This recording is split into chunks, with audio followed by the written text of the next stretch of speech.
podcast is part of the Sports Social Podcast Network.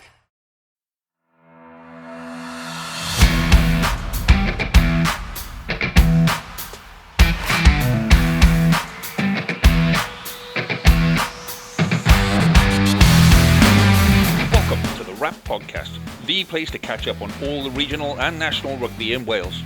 You can find us on all the usual social media platforms and message us through there if you want, or you can email us on welshregionalrugbypod@gmail.com. So all the boring stuff out the way, let's talk rugby. Hello and welcome to this week's edition of the Wrap Podcast with me, Lee G. Joining me as always, Jamie and Harley. Good evening, gentlemen. Good evening. And missing from tonight's podcast is James, because he's making the most of daddy time, looking after baby, doing family things, putting baby down, walking away, coming back, baby's still there, pick it up, give it a cuddle. Best time ever. And then they start crawling and shitting everywhere and puking. Like on the doormat. That was fun. That was a fun Friday. Where's your best place that you've been puked on? What's the best puke that you've had? I've been quite lucky with it. Like, Fleur wasn't a particularly pukey baby, but she did have some, and whenever she did go bad, it was usually all over herself. So like there's one where she was just sort of lying there, smiled, puked, and it was like a little water, those little water fibers, but they sort of bubble over the top. It was like that, just all over her face. She had this wonderful sort of like facial and things. Nice. Saying that, first time me and I was allowed out on my own with the baby. I can't remember which chapter. I think it was a work thing. Absolutely fine. Both ends. Just I took the baby in to see people in work. Got put in the car. Drove the half hour back to the house. I was like covered in it. I genuinely contemplated being in the car seat and buying a new one. In the end, we managed to wash it out. But what about you, Jane? Where was your best puke? I was very lucky. Megan never puked on me. Really? That's not fair. I was lucky. I was very lucky. I know. We went to a christening, a family christening, and I got two suits. I got like a work suit and then like a slightly better funeral, christenings, weddings suit. So I said, it's only a family wedding. So I put the work suit on. And the wife's like, no, it's a christening, right? Okay, christening suit on, and when you pick them up to put them in the car seat, and you kind of pick them up and put them on your shoulder, like that. So I like that, all down the back. Right, okay. So jacket off, lovely to right. Okay, fuck it, we haven't got time. Jacket there, right? Got to the other end, took him out. All down the back of the suit, and we were back of the shirt, and we were late anyway. So I had to walk into the church with those muslin squares. I had to like wipe it all off and then put like a muslin square wrap over the right hand side there, and just told the baby, the baby's puked. Thank you very much. Yeah, I'll carry on. Anyway, enough of that. Thanks for sharing, Ali. That wasn't on the list of topics to discuss this evening, by the way. Right, let's do drink of the week, boys. Jamie, what have you got for drink of the week? Yeah, so I got a Tiny Rebel Classic. I've had this beer on the pod many times. It is, of course, Kutch. I love the can design of this. It's such a great design, isn't it, for YouTube watchers, obviously. What to say about this? A Tiny Rebel Classic. I love it. I was going to have lager, but I didn't fancy it. The weather's a bit shit. I feel in a bitter mood. So, I've gone for Tiny Rebel Kutch. That's my drink of the week. Nice. Harley? So, so this is part of my sort of like trying to find something I hadn't had before in Morrison's can. So this is a Piñata. So it's sort of a tropical pale ale. And this is what it looks like. I like the look of that. I like the look of that. I was saying off there to Jamie that I think he really liked this. I've tasted it though. It's a bit of a poor man's Club Tropica. It's similar mango-y tropical fruits, but it's all right. 4.5%. Not my usual go-to. It looks like orange squash, boys. That's what it looks There's something like. wrong with your orange squash, mate, if it's looking like that. It looks good. I love that sort of thing. Well, it's all right, but it's not my. It's not. I probably wouldn't choose this again. No. do you find that we're at the end of the season and you're very limited in your choice of what you can actually? Yeah, I've done that one. I've done that one. I've done that one. I've done that one. You find that well, we might shop somewhere else this week just in case I might find a beer that I haven't actually drunk, which kind of explains mine. So mine is a pre-mixed pina colada, and I don't care, right? That's exotic for you, Lee, isn't it?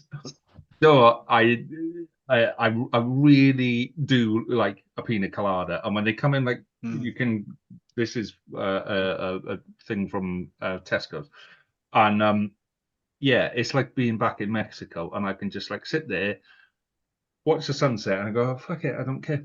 I don't care. And my wife said to me, do you realize how gay you look drinking pina colada from a palm tree thing and watching the sunset? And I don't care.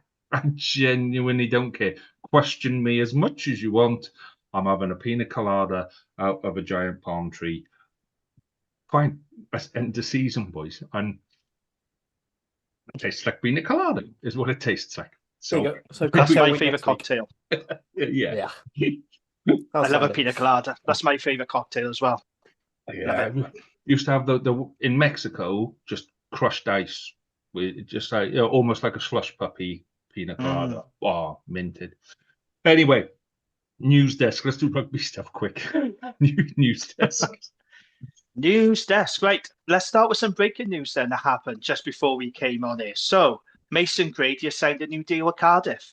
Great news for Cardiff and Welsh rugby. So 42 Cardiff appearances, scoring 10 tries, and has won 11 international caps. So if he had moved away from Cardiff, he wouldn't have been eligible for Wales because he wouldn't have met the threshold of 25 caps. Of course, it's really good news, not just for Cardiff, but for Welsh rugby as well. Harley, initial thoughts on that? It's a big boost for Cardiff, this, isn't it?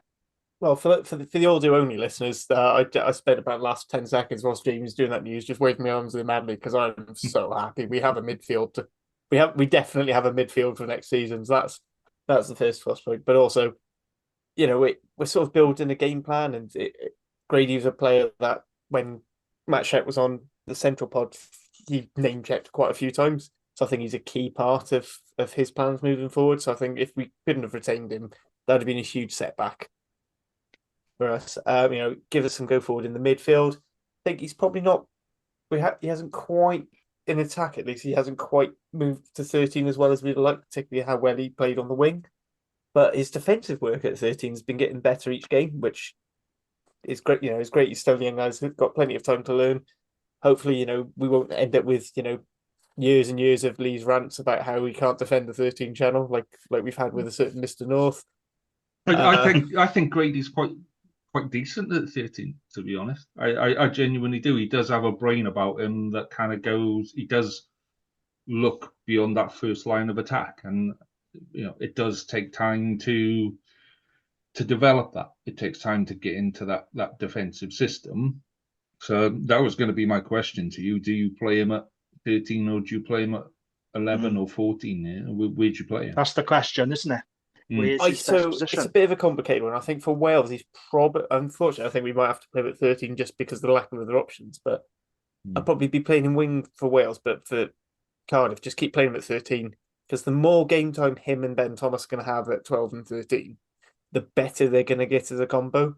Like the last couple of seasons, the reason why Halaholo and Lila were basically unplayable is because they just basically had this instinct and they always worked together, whether it was in attack or defense. So I think you've just got to keep playing him there, give him regular game time. I think that's one of the things that was an issue with George North, was we were trying to move him to 13, but because of things at the Ospreys, he was needed more on the wing than in the centre, and it just never. And then he was never pit. Him and his partner Nick Tompkins, the main centre partnership, they would get like a quarter of training time in Wales camp. So again, it took a lot longer for them to build up a partnership. So yeah, cool. I think keeping it 13 for now. What else have we got then, Jane?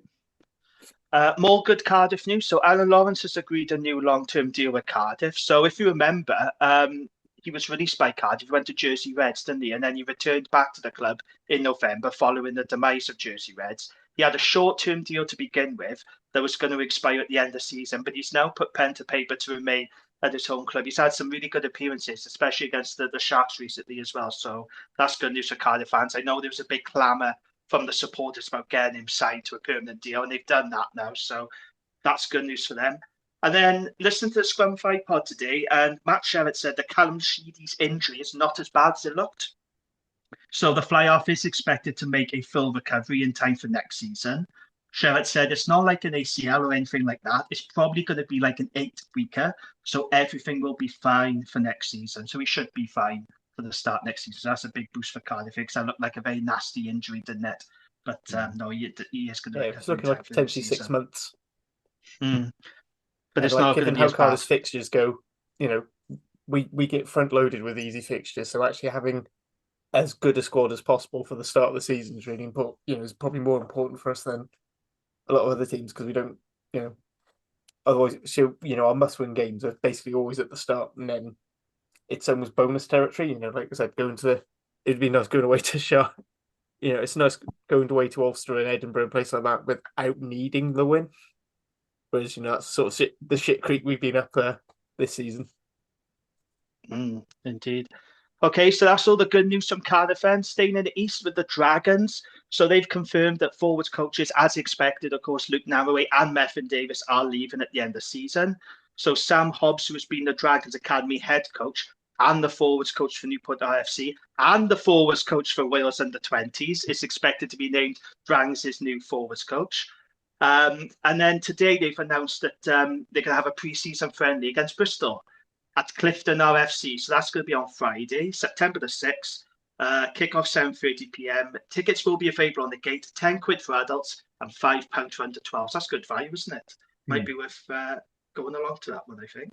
When does the season kick off then?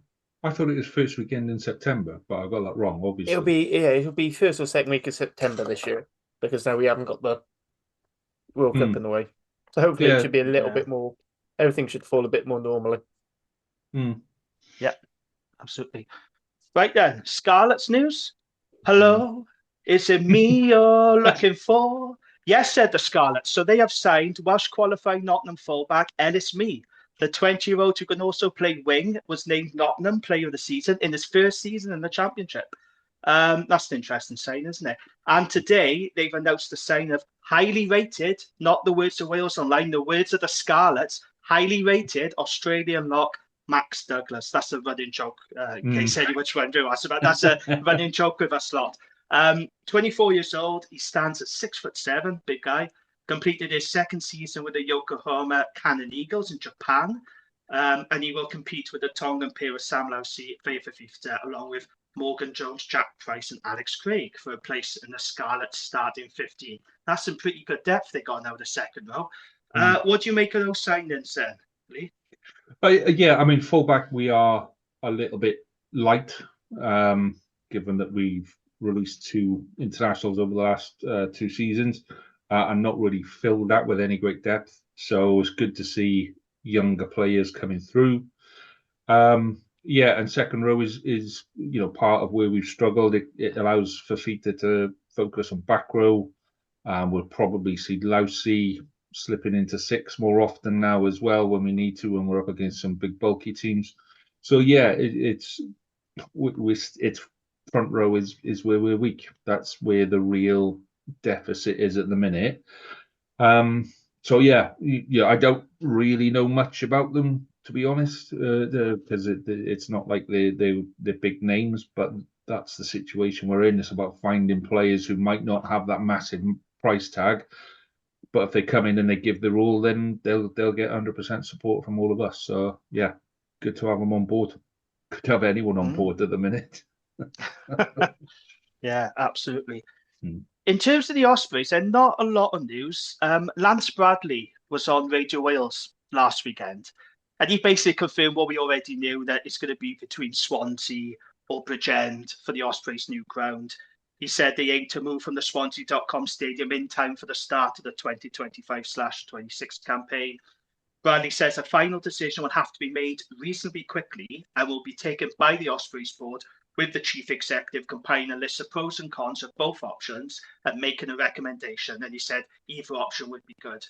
But what's made the headlines is his comment about the Welsh regions, the future of the Welsh region. So he said that Welsh Rugby is committed to 4 professional sides. So he said, the plans we are going through, and we had a meeting with the WRU on Wednesday, the absolutely clear assumption we are working towards is still having 4 professional clubs. So he's absolutely adamant that going forward, Wales is still going to have 4 professional clubs. So I don't know if you've got any thoughts or comments on that.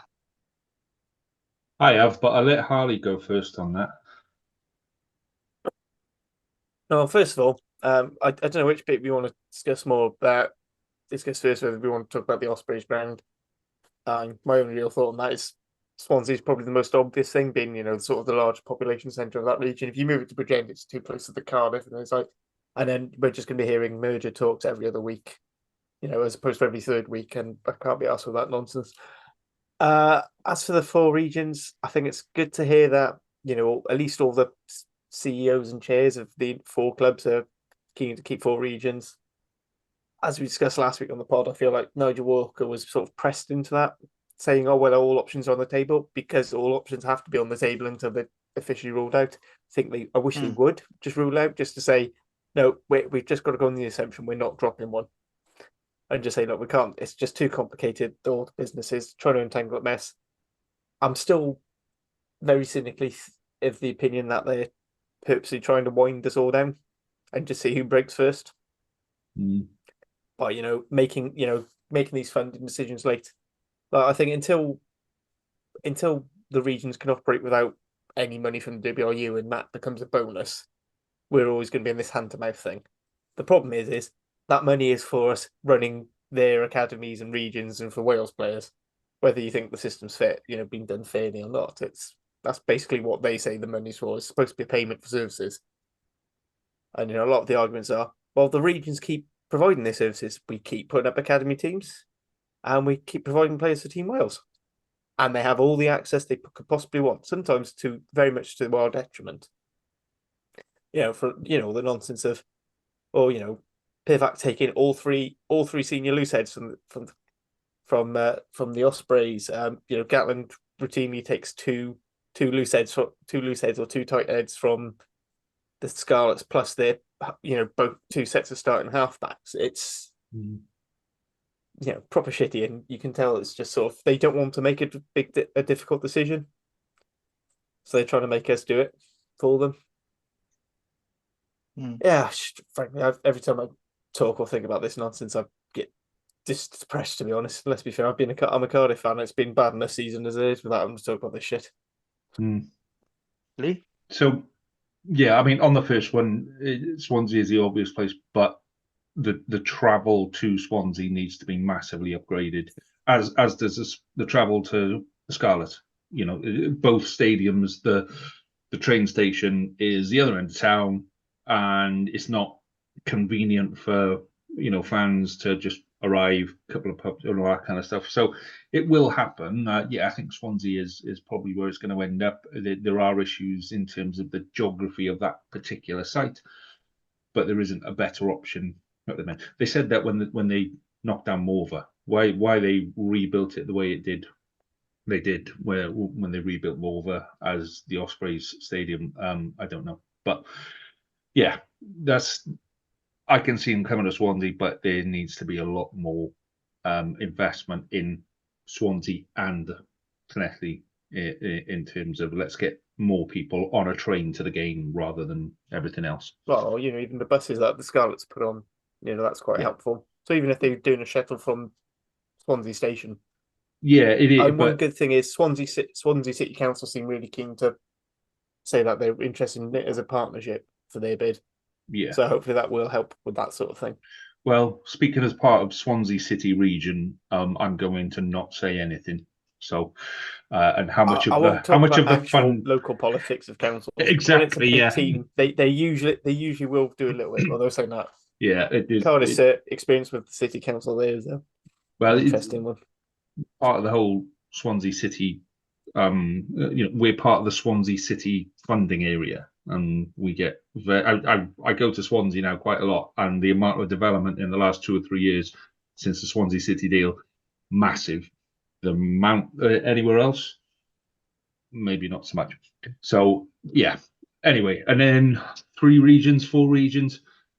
Stick to 4. Stick your balls on the line, saying we're sticking with 4 until the end of 2030, and you've got until the end of the 2030 season to prove to us that you can make a good go of it. End of. Yeah, that's the end of the deal. That's the end of the 6-year deal.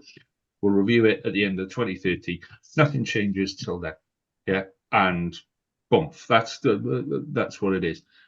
Somebody needs to come up and show a bit of leadership in a WRU. Yeah, that actually says, do you know what, this is what we're going to do. And as fans, we need to say, do you know what, bollocks to that. We're going to go to the games. We're going to spend our money at the games. We're going to support the clubs, and we're going to do it en masse. We're going to go, right, okay, let's get in there and realize that this is at that time where we need to step up as supporters now and just go, right, okay, let's put our money where the mouth is. Stop the moaning, stop the whinging, stop the why haven't we got mega superstars and all of this kind of stuff. You've got what you've got. Go to the game, support your team, and enjoy the day. Yeah, and the more you enjoy the day, the more other people will come, and the more they will enjoy the day. The more money goes into the club, and the more likely it is that all 4 sides will have superstars at some point in the future. I just think we're in that bit where we just got to, as supporters, support. That's my bit. Yep. Relax. Okay. Good Good stuff. Right. Last bit of news then for me, some broadcast news. So Wales's clash with South Africa in Twickenham next month is going to be shown live on S4C.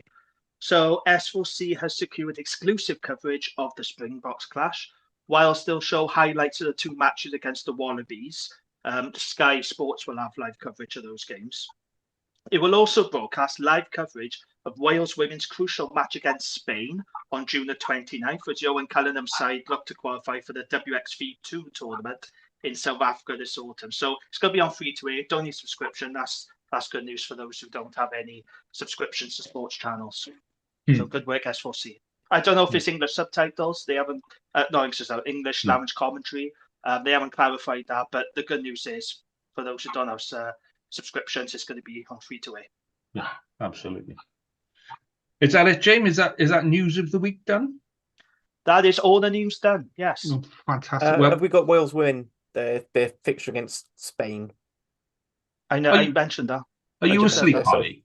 He literally just said that. No, literally just said all the it, sound mate. cut out my headphone. I just don't give me that shit. You were on Twitter and you were looking at something dodgy on Twitter and you're going, yeah, I'll wait till Jamie's finished rabbiting on and then I'll pipe up with some shit about Spain. That's what I'll do, isn't it?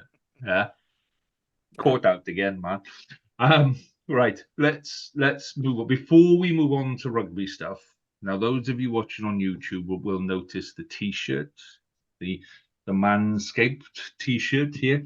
And so all the pods this week and next week are sponsored by Manscaped. So not all of the gear has arrived. So that's why not everybody's got it and all that kind of stuff. I'm one of the lucky ones. I've got a postman that delivers on a Tuesday, which is why my Lawnmower 5.0 Ultra was delivered today, gents. Yeah. Now then, it is described as a groin and body hair trimmer, which worries me a little because I'm of an age where that just didn't exist when I was a little lad.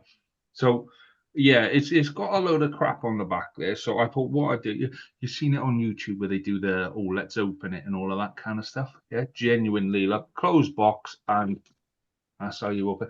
As a Father's Day present, just getting this would be top notch as a Father's Day present, just because it. Right, so you open it like that, and it's got a little presentation box like that. Oh, I'm liking this already, boys. And then, also a little zippy thing, right? Little zippy thing there.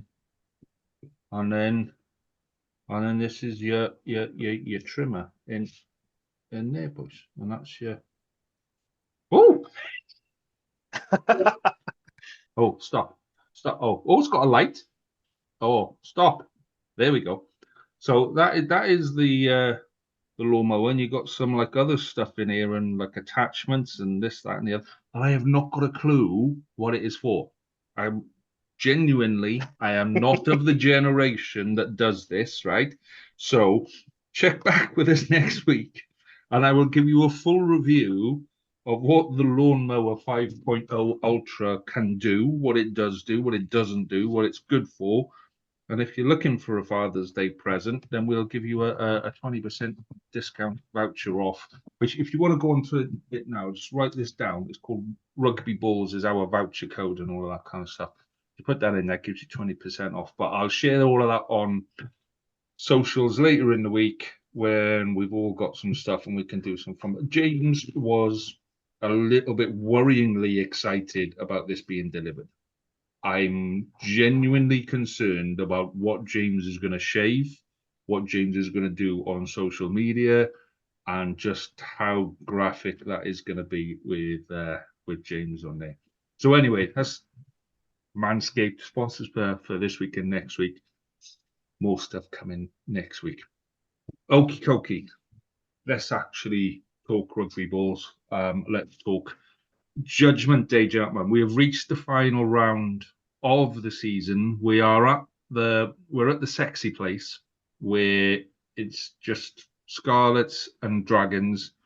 It's the one game of the season I fucking hate, Jamie, as you know well. Ospreys Cardiff. Yes, it's in Cardiff Shitty Stadium, but at least it's still going ahead. So do you want to kick off then, Jamie? Scarlets and Dragons, thoughts, expectations, hopes, dreams? What are you hoping for? Oh dear. I mean, both of these teams have had wretched seasons, haven't they? For very different reasons. You look at the Scarlets, they had a really tough opening start to the season, didn't they? They had to go to South Africa, they got pummeled, and they haven't really recovered since. There's coaching appointments I don't think have worked out. Question marks over Dwayne Peel's future.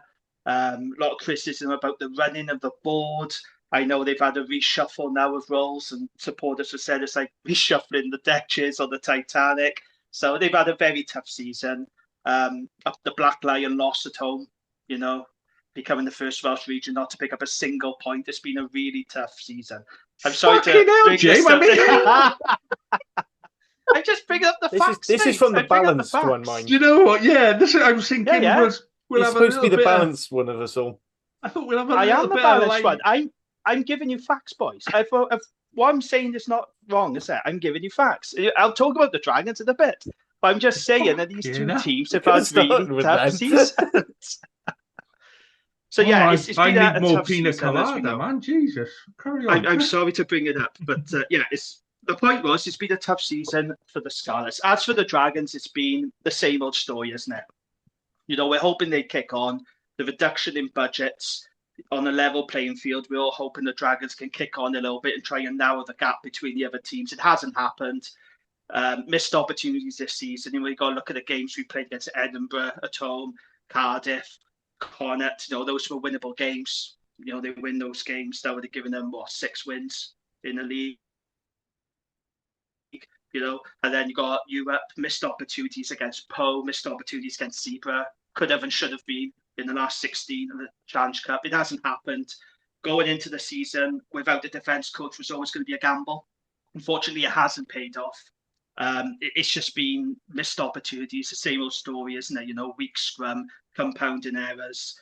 It's been a season to forget for the Dragons. It does look like they're going to finish 15th again, unless Zebra can pick up 2 match points from Glasgow, which is unlikely to happen, but who knows in rugby, it's a strange game, isn't it? So, I think the Dragons are probably where they deserve to be. Until we learn to be better, we learn to be smarter, learn to put in an 80-minute performance, then we're always going to be a bottom 2 team. So, look, it's been a tough season for both teams, and both teams will want to win to finish the season on a high.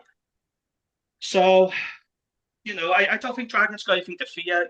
We've beaten Scarlets a few times. over the years in this fixture. We do enjoy Judgment Day. It's only since 2019. You say, oh, we always win, but we don't. It's only since 2019 the Dragons have, come on top in this fixture. Before then, they lost every game. They didn't win a Judgment Day fixture until 2019. We beat them at Rodney Parade already this season, of course, but, let's be honest. Sam Costello, he missed that kick right in front of the post in the and that proved to be the difference. So maybe he was a bit lucky that night. But I just thought it was a good game and a good day out. And I really want to win. The wife is coming with me to Judgment Day. She's a Scarlet supporter. She's got a Scarlet's top ready for this fixture. So yeah, I really don't want to blow to wife on the way home. So yeah, I am hoping for a Dragons win. But it's going to be tough because these two teams, they are quite similar. There's not much between them. So I was looking at the URC stats earlier. I don't know if you ever go on the URC website and have a look at the stats, but I had a look at it today. So for attack, and these are teams that are ranked. So obviously 16 teams in the league. So Scarlets are ranked 14th in the league for their attack. The Dragons are 16th. So we got the worst attack in the league. Discipline, Dragons 15th, which isn't great, let's be honest. Scrum is interesting. Dragons rated 15th for this scrum. Where do you think the Scarlets are ranked for this scrum in the league? They've got the 16th. Yeah. there's got to be one way or another. Yeah. No, it's 16th. Yeah. So Scarlets have got the worst scrum in the URC. So it's pretty even between these two teams. And to be honest with you, it could go either way. I do think, though, if Scarlets get back, because I don't know if you've heard anything from me, but I don't know what the state of players with Fea Fafita and Sam Lousy, are they going to be fit? Because if they are, I think that gives Scarlets a slight advantage, and that'll be a big boost for them. But yeah, I think it's just one of those games that could go either way. But like I said, I think Dragons got nothing to worry about too much because they know they can beat the Scarlets and they've had the upper hand in this fixture. So yeah, we'll see what happens. See, normally when I ask James and I say to James, tell us about a game, and then he spends 10 minutes telling me how shit the Scarlets are. I thought James wasn't on the pod tonight. I thought, okay, we won't get that tonight. And then fucking upset. I was trying. No, listen, I was trying to give you an overview of where these two teams are and the seasons they've had. And I think I've been fair and balanced. In other words, Scarlets have been shit. Dragons have been shit. That was the point I was trying to get across. Both teams have had really tough seasons. I think looking on the last couple of games, we have started to improve a little. There's been signs there. We're not getting tonked by 50, 60 points anymore. We're losing games in the last 5-10 minutes or stuff like that. So, yeah, I'm thinking that the corner has been turned, but it's a very, very slow walk up a steep hill at the minute. And yeah, I mean, if all of our players are back, like you say, if it's Lousy and Fafita and Craig, and Tuipulotu's been having a half decent couple of games recently. There's Dan Davis has been pretty solid in defence recently. The signs are looking good. It is purely and entirely, can that front row hold itself up? And we have games where we go, oh, right, okay, or whatever they've done in the off week, sorted, we're back now, and then it just falls to shit again the week after. So you can never really tell. So for me, that's where the interesting bit is it's in that scrum. Can we hold our own in that scrum? Have we got the big boys back? Can we hold our own in the scrum? And then can we just please somebody defend around tight rucks? Because the amount of tries we've given away with people driving on the side of a ruck this year has been absolutely ridiculous. So, yeah, for me, I shall be sitting at home with a choice of pina coladas, a choice of martinis, nice. some red stuff that I can't remember what it is, strawberry daiquiri, yeah, good choice.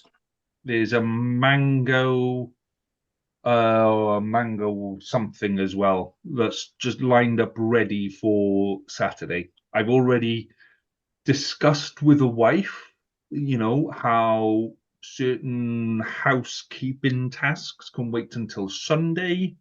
And I'm just going to sit there and I don't care. This is Do you live in a Weatherspoons with all those with those cocktails? Because that's basically the Weatherspoons cocktail menu. It's Joe. It's really nice. I've got I bet it's almost the same company as well. There's what's one of those the coffee one, the espresso martini, Espresso martini. Yeah, espresso martini. yeah. So they do them as well. So I'm thinking, do you know what? Balls to it. I'm going for it. And what I used to do when I used to watch the cricket, so I used to, in those days, I had the TV on one of those movable stands, and I could unplug it and replug it. So I used to put it by the patio door, sit out in the garden, and so you could just sit in the garden, get a tan, and watch the thing. Now the telly is on the wall at the wrong end of the room to watch it from outside. So I'm gonna have to be. I might get a little paddling pool, put that in the lounge, and just sit in the paddling pool. Maybe get some inflatable flamingos and palm trees and stuff, and just make it a bit more exotic than what it actually is. That's your plan, is it? Right, so my plan will be sat in the Cardiff City Stadium having a pint of overpriced lager in a pack, hopefully seeing the Dragons beat the Scarlets. But I tell you the one thing about this fixture I am disappointed in. It's a shame there's nothing writing on this fixture, because if Dragons had managed to pick up a couple of bonus points, this could have been a shootout. As to who finishes the worst Welsh region. Now, Dragons can overtake the Scarlets because they're 6 points ahead, and that's a real shame. But we got ourselves to blame for that because we've missed far too many opportunities. But it is a shame now that we can't really overtake the Scarlets, because I felt that this was the season to do it. This should have been the season where Dragons didn't finish worst Welsh region, and we had our opportunities. That's the most frustrating thing. But we haven't been good enough, and we are where we are now. 15th is about right for us. It's disappointing, but like I said, both teams really difficult seasons, and they'll both be desperate to end on a high. So let's hope it's a good game. But the thing with that is sometimes you have those games where it's just like, right, let's just throw the ball around, and it ends up like 75, 73 and scores like that, ridiculous things, and it just gets a bit pointless after a while. I hope that there's a little bit of an edge in the first 5 minutes. Do you know what I mean? There's a little bit of handbags. There's a little bit of makeup tips being discussed in the ruck, and there's a little bit of an edge where somebody starts giving it a little bit of oomph, because otherwise it does just turn into a training match. Like I say, Jim, there's nothing on it. If Dragons are entirely relying on, I suppose they're relying on Zebra not getting anything. I suppose there is the incentive. If Dragons get something out of the game, then Zebra can't catch them. But I just want to see that bit of edge in that first 5-10 minutes. Somebody just having a go with it, But there is another big incentive as well, because let's not forget Wales' tour to Australia. It's highly likely that Warren Gatland is going to be at the CCS, so players are going to want to perform to get their ticket booked on that plane. So it's down to the Dragons boys to really make a case, and the Scarlets, of course, and the other two teams to put in strong performances and catch Shia Gatland. So, it is quite important, Judgment Day. I still feel it's at the wrong time of the season, and I get the criticisms around it. But in terms of impressing Warren Gatland and the season on a high, it is still pretty important for all four teams, I think, but for different reasons. It'd be better off a week or two before the autumn, I reckon. There's still a lot riding up. I mean, it'd have been a bit different if Dragons had won against the Ospreys, because then all four regions would have a chance near enough to win the Welsh Shield. So all four teams have something to play for. Now, really, it's only really Dragons avoiding, Cardiff got nothing really. It's just bragging rights. Scarlets are comfortably ahead, so that they've basically settled 14th. They can't really go any higher. Dragons, it's just not finishing bottom, and then Ospreys have the slimmest of hopes, which could have all been dashed by 3 o'clock of getting into the top 8. So it's again, just a thing. So just the average scoreline for both the Dragons and the Scarlets. So I'm treating you as the home team for these average scorelines. So for the Dragons, it's 17 points to 34.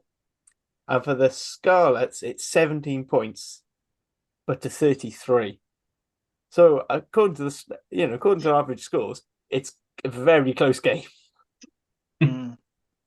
So, I reckon it'll go either way for you guys. Yeah. There's always does though in this fixture though, doesn't there? You Yeah. never see Scarlets really batter us and the other way Yeah. around. I mean, Dragons did beat the Scarlets 50-odd points, but that was in the Rainbow Cup, wasn't it, during COVID? But other than that, they're usually generally tight games. So, okay, Harley, with after the big game has been on and all of the supporters have left the stadium and the real key supporters are falling over in the streets of Cardiff. The second game, the downcoming game, if you like, Cardiff versus Osprey. Who's the home team this year? Cardiff are the home team, aren't they? We're nominally the Yeah. home team. Yeah. So not only did we have to play in a quagmire on New Year's Day, we have to now forfeit our home game. So, thanks WRU, great planning. But your home game is like 10 minutes down the road, mate. It's longer than 10 minutes. All right, There's it's no way. 15 minutes down the road. That would have been great. It's not an hour their up the pubs M4, is it? Do you know what I mean? It's fine. I mean, the only thing that really matters is the gate receipts and like the amount of money that each team gets from it. So I think the two home teams get 40%, and then the two other teams get 10% each. But obviously, there's a lot less gate because everyone's gone. What? You want us to go into the middle of Leckwith? There's no fucking pubs, man. I can't be asked for that. It is a weird. Let's be honest, Judgment Day. This is the first Judgment Day I've missed, apart from like when they didn't put it on for COVID, whatever. I'm absolutely fucking gutted about it. Until they announced it was at Cardiff City Stadium, and I went, I want to go there. I didn't particularly like going there or want to go there when it was our nominal home ground. It's a good car park, though. They have got a good car park. Yeah, it's a great car park. I mean, it's very very there good. Whenever I went to see Phonics play there. Yeah, it's a very good park and ride when you're going into the Millennium Stadium. I'll give them that. Car park, top notch. Yeah. Great, but again, you're using that to get into the centre of Cardiff where all the drinking is. Exactly, yeah. So what do you think about the games, Harley?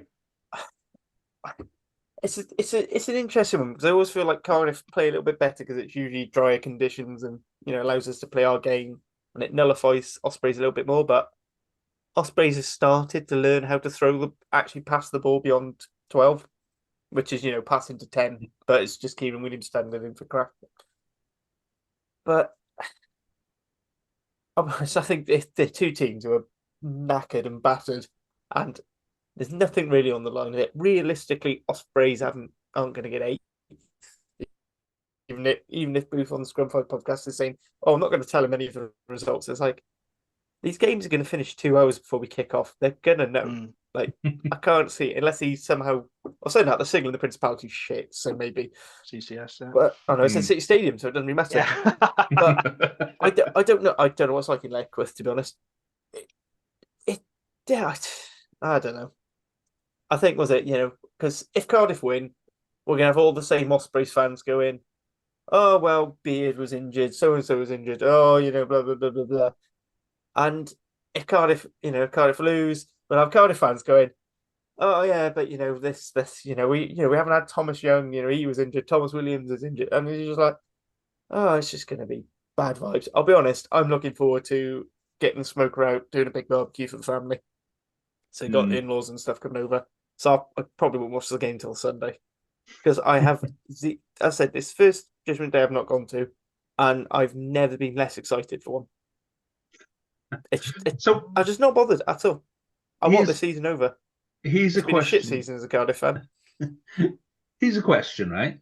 So normally, the teams that are on first, so us and Dragons, we warm up on the main pitch, and then about half time, the Ospreys and Cardiff warm up on Cardiff pitch. Yeah. Where do they warm up this year?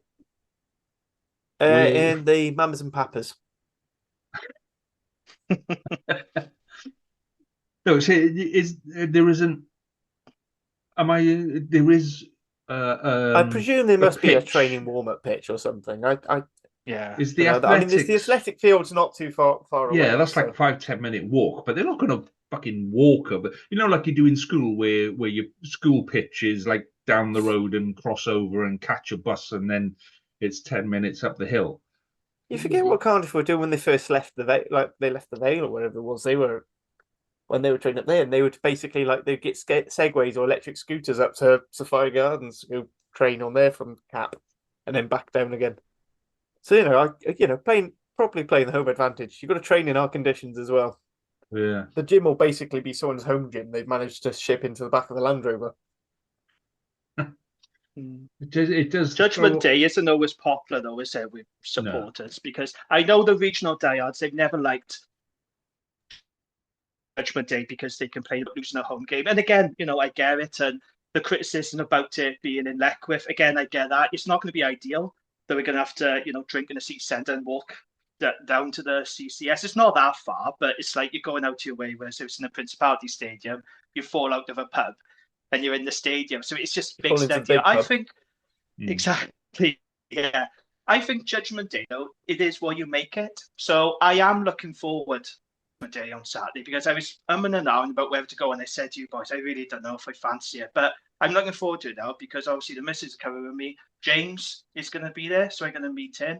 Gavin from the Dragon's Lair pod, he's going to be there, so we're going to have a pod meetup. I got a few mates as well that I'm meeting down there, so we're going to have a good day. It's not ideal, this is the CCS, and it's not ideal that all 4 teams are struggling, and Welsh rugby is a little bit doom and gloom going, but we're still going to make a good day of it. So I am looking forward to it, but it will be interesting to see what the ticket sales are, because I've seen it with my own eyes. There's a lot of freebies flying around at the moment, and a lot of competitions and tickets on sale. So it'd be interesting. It's looking like it's going to be less than the combined average for Cardiff and Scarlets this season. But if you which is a worry. If you really want to have some fun, James, you get James in a pub, and Hugh is going to be there as well. So you get Hugh in the pub, and you put them opposite each other, and you go, so I hear the Scarlets and Ospreys emerging. And then you walk out the door and then just watch them from outside. Yeah, get your camera out and then send it to me, because that would be a fun conversation to see. Yeah, right. Let's. So before we do predictions, Harley, give us where we are in terms of, because we said we were going to do double points for this weekend, didn't we? Yeah, so instead of 2 games, I felt like double. It's last. There's a lot riding on it. Okay, so where are we in the league? Yeah. So 4th place is James with 131. Then we've got Lee in 3rd with 135. Jamie on 165, which is only 9 points behind me on 174. So bear in mind, if you get top on both predictions, that's 16 points. But if you come bottom on both predictions, that's 4 points. So the lowest that you would finish on, Harley, would be 178, wouldn't it? Yep. If you got both of them, if you were the furthest out on both of them, you would finish on 178. And Jamie, if you had 16 points, where did you say you are now? 165. So it's only 9 points behind. So it would be enough. That would be 12 points. That'd be 12 points more. I think so there is something on it. I think we found the edge to the game, boys. I think this is more exciting than Judgment Day itself, isn't it? This is what it boils down to. You boys and then there's a wonderful bronze final going on as well between yourself and James. I'm fucking having him. I'm not having that. I was pissing around in the middle of the season. I thought, let's just have a bit of fun and everything by one and all of that kind of stuff. Yeah, and then Mark gave you a good round, and then you had a fantastic round 17. Right, okay. But this is what I did last year. I won this last year, basically, on the last 2 rounds. I did. I wasn't a main pod member last season. Don't give me that shit, Harley. Yeah, I won this last year, mate. So, okay, let's do predictions. And go on, Harley. This is your little bit to do anyway. I'm going to shut up. Yeah, so I'll go through predictions. So because James couldn't be here, he very graciously sent me his predictions, because otherwise I was going to make them up for him and he would have just not been happy. So James has gone for Dragons by 4 and Ospreys by 5, and then with a little message saying, Cardiff and Scarlets suck lols. True regions faux life.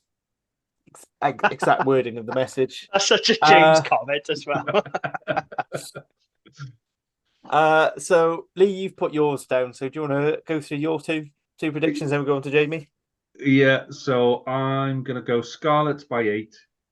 Purely, I did go Scarlets by 3, and then I thought, no, then if I'm predicting Scarlets by 3, then I'm gonna say that Dragons are gonna get a point out of it. So purely to irritate Jamie, I've gone Scarlets by 8 in the hope that the Dragons get nothing out of the game whatsoever.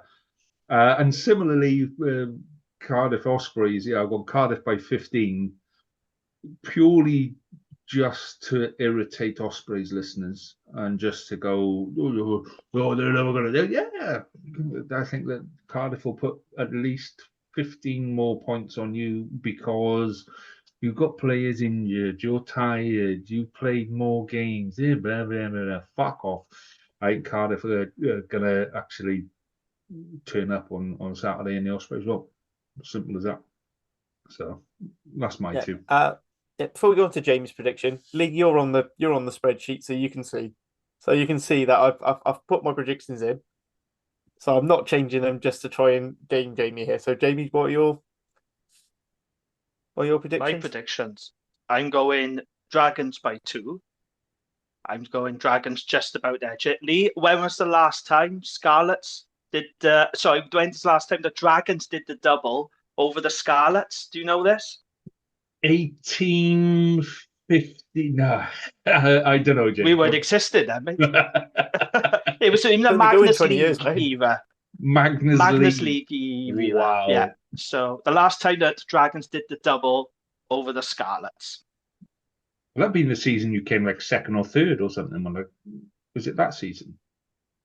A little bit after that. I should know because it was in the Christmas quiz that I did. So, okay. Right. Yeah. So go on then. Your predictions are Dragons by 2. So Cardiff Ospreys, James. The answer, by the way, was 2007 to 2008 was the last time that okay. Dragons did the double over Scarlets. My prediction for Cardiff. See, this is a tough one for me because do you remember Judgement Day last season? It was a similar scenario. The Ospreys needed a bonus point victory then, didn't they, for their playoff hopes? And they were absolute dog shit. They didn't turn up. And Thomas Young ran riot. That was quite rightly playing the match. So it should be Ospreys. They are the better team. However, I am leaning towards Cardiff, and I don't know why. There's something telling me that Cardiff's going to win this game. I do think they have an advantage with it being at the CCS because they know the conditions. They played at the CCS before, as we know. So I'm going to go Cardiff. I don't think there's any player on that pitch who played at the CCS. I know, but I just got a feeling that they'll know what to expect. They'll know what to expect, though, won't they? So I'm going to go Cardiff by 5. It's in Cardiff, so they. Mm-hmm. Okay. Right, so I've gone again basically on vibes because I think it is that close. It's flip going. I've gone for Scarlets by 2. I don't know why. I've just got a feeling that they're timing it just right. You know, their packs actually started to work. Punchy's, best player in Wales and the world according to Catboy. So, by far, just too good for any other team on there. I think if they start Costello, my big worry for Scarlets, and they sort of echoed it on Scarlets Fever last night. If they're using it as just a farewell tour for some of their crocked and unloved, that could cause some problems. But I think if they take it seriously as a game that they actually want to win, then I think they've got to go. Then I think they've got a chance of beating Dragons. If they announce Dragons the team, are great at dragging teams into the gutters, and if they play like that, I think they could turn around. But I'm going to stick with Scarlets by 2. And then if Scarlets announce Scott Williams at 12 and Foxy at 13, then Dragons by 26. Hugh is going to be all over the place. I told you. See. Sorry, Ali. Go on, mate. Yeah. And for the big game, I've gone for Cardiff by 3. I just think that Sharks victory, I think, is going to help. I think it's given some confidence. Probably going to be more like the team we've seen all season, but I'm hoping that now things are starting to click, and even when the attack isn't necessarily firing, we can front up and hold. I think with the Ospreys, as long as you can sort of hold your own in the set piece, it sort of limits what they do elsewhere. But I think as long as we keep lineouts out of the equation, we should be fine. Cool. Minimal lineouts. Cool. So the bit I'm As gonna, a- yeah, the bit I'm gonna miss this year is Carwin. Is not going with Carwin and not No grifting. losing Carwin halfway through and seeing him pop up in the Ospreys bloody hospitality lounge and things like that. So I think he's still going to be there. Is he? Oh, I've Yeah, seen I down think there. so because I just have this horrible feeling that he's going to end up on scrum 5 or something. You know when they do the vox pop Box outside. pops, yeah. Yeah, he's got that kind of a vibe about him. So I do miss that amount with Carwin not being there. Okay, so that's it for this week, gents. Is there anything special coming on any of the feeder pods, or is it all Judgment Day related? Harley, have you got a special bonus pod coming this week or next week with you? We've got one coming this week because we were going to do it after Judgment Day. Unfortunately, the new word on the grapevine is that the Wales squads can be released on Monday. So I think I said we'll probably just react to that, I think, as opposed to us talking about it now, really, because Okay. I think that's only fair. Yeah, so we're going to try and do. Me and Hugh are going to go through some of the stats of the URC. So it's probably just going to be the URC bait, the Welsh-based players, and we're going to go purely on stats. They've got to have played a certain threshold, so you'd be surprised some of the players who are going to miss out entirely. And it's not because we don't think they're any good; it's just because we've set a threshold and said if they haven't played more than this many minutes, you're gonna, we're not counting them. So it's a bit unfair on some of the World Cup players and some of the players have been injured, but that's just a way that we can, because if you only play 1 or 2 games, your stats can shoot up really high just for 1 or 2 games and then come back down. A bit like with Cardiff this season after the Boxing Day game of the Dragons, we ended up like 3rd best attack for 6 weeks, for 6 rounds because it skewed our average try scored that high. Yeah, so we're just going to go through that.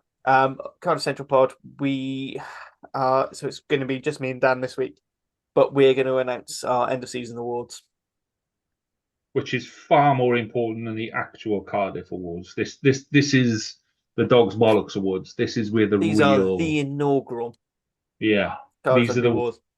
These are the ones. The polls for those are out on the Cardiff Central X page because I really cannot be asked making that many Twitter polls on Facebook, that many polls on Facebook. So if you are one of the Facebook things, just you don't have to. I don't even think you need an account to vote on these polls because the security is so loose because of Muskie Boy. Just go vote for your favorite, or just message the pod what your choices are for all the different categories, and we'll add them to the tallies. Cool. But Jamie, anything special coming this week? Yes, recording the Dragon's Lair pod tomorrow night. We have a guest joining us. Writer and Scarlet supporter Rhiannon Garth Jones will be joining me and Gav to preview the Scarlet's Dragons game and just have a little bit of a chat about the season in general. So looking forward to that one. That'll be Wednesday That is night. well to listen. Rhi is very good value for money. She's absolutely fantastic on pods. Yep, looking forward to it. Fantastic. And I think Ospreys will be doing the same usual stuff that they do on Thursday. Probably looking back at a couple of Judgment Day fixtures, and the Scarlet's Fever podcast is out already. And there's a little bit of a quiz in there, a little bit of a look back onto 7 years ago. So 7 years ago yesterday, or 7 years ago day before, which was when we won the title. So yes, lovely. So okie dokie, there we go then, gents. We are done for another week. Happiness and joy all around. We will come back and do it again next week, one last time, where everyone will have their lawnmower 5.0 Ultra, and will have shaved various bits of their body with it. Absolutely. I can't wait to get going, to be honest. Where's my kit? I can't wait to have a go at the weed whacker. I can't. My nose hair trimmer, if you don't know that terminology. My 15-year-old daughter opened the package. It's quite Dad. And she opened the box and she held the box. Have friends, did she? She didn't have friends over with her because that would have been extra mortifying. No, but she just held the box up and she kind of looked at me and went, "What's this?" I'm like, oh yeah, it's to do with the podcast stuff. So anyway, yes, we're doing that as well next week. So have a very good week, one and all. Thank you for joining me tonight, gents. It has been a pleasure as always. Enjoy your rugby. I shall see you next week. All the best. Take care. Bye. That's that.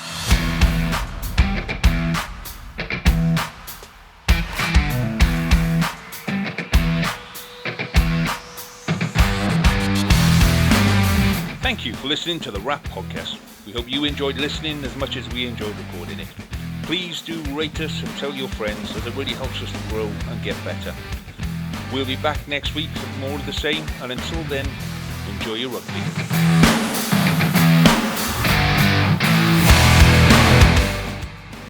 Sports Social Podcast Network.